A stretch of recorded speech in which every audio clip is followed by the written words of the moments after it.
Hi friends, welcome to our channel. இந்த தீபாவளிக்கு ரொம்ப ஈஸியாக செய்யக்கூடிய டைமண்ட் கட்ஸ் எப்படி செய்யலாம் அப்படிங்கிறத பார்க்கலாம். நான் இன்றைக்கி ஒரு கப் அளவுக்கு மைதா மாவு எடுத்துருக்கேன். இதுக்கு பதில் கோதுமை மாவு எடுத்துக்கலாம். அது கோதுமை மாவு பாதி மைதா மாவு எடுத்துக்கலாம். ஆனால் கடையில் வாங்குகிற டேஸ்ட் வேணால் மைதா மாவு தான் எடுத்துக்கணும். 1/2 ஸ்பூன் ஜீரகம், 1/2 ஸ்பூன் மிளகு, 3 பூண்டு 1-2 நம்ம கொரன்னு அரைச்சி இந்த மாவோடு நம்ம சேர்த்துக்கிடணும். 1 ஸ்பூன் அளவுக்கு ரவை, காரத்துக்கு மிளகாய்த்தூள் 1/2 ஸ்பூன் எடுத்துருக்கிறேன். 1/4 ஸ்பூன் பெருங்காயம், உப்பு 1 ஸ்பூன், கொஞ்சமாக கறி லீவ்ஸ். இது எல்லாத்தையும் நம்ம இப்போ மாவோடு சேர்த்துக்கலாம்.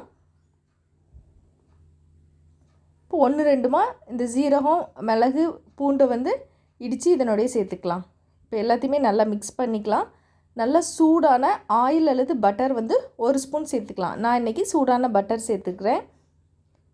இது எல்லாத்தையும் நல்லா மிக்ஸ் பண்ணிக்கலாம். கொஞ்சமாக தண்ணி ஊற்றி சப்பாத்திக்கெலாம் பசைவோம்லாம் அதை மாதிரி நம்ம பசைஞ்சு வச்சுக்கலாம். அந்த பதத்துக்கு நம்ம இப்போ ஒரு 15 நிமிஷம் அப்படியே ஊறட்டும். அதுக்கடுத்து நம்ம தேய்ச்சிக்கிடலாம். இப்போ 15 நிமிஷம் ஆகிட்டு நல்லா சாஃப்ட் ஆகிட்டு ஒரு தடவை நல்லா மிக்ஸ் பண்ணிவிட்டு, ரொம்ப பெரிய உருண்டையாக இருக்கிறதுனால 2 உருண்டையாக எடுத்துருக்கிறேன். இப்போ ஒரு ஒர்க் சர்ஃபேஸில் இதை நம்ம நல்லா தேய்ச்சிக்கலாம்.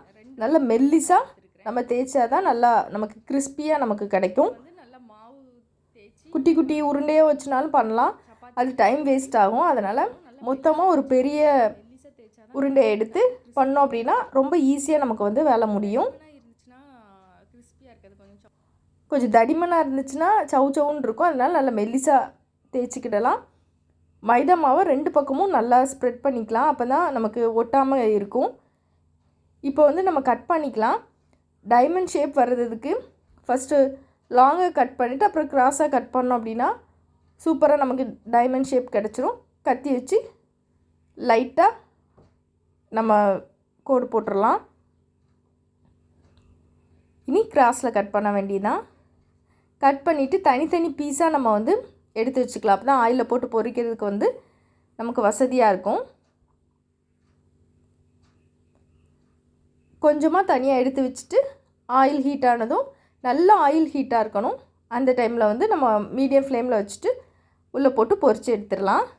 இப்போ நம்ம பொரிக்கும்போது லைட்டாக பொரிஞ்சோன்னே நம்ம எடுத்துட்டோம் அப்படின்னா ஆறுனதுக்கப்புறம் அது மறுநாளுக்கு சவுன்னு இருக்கும்.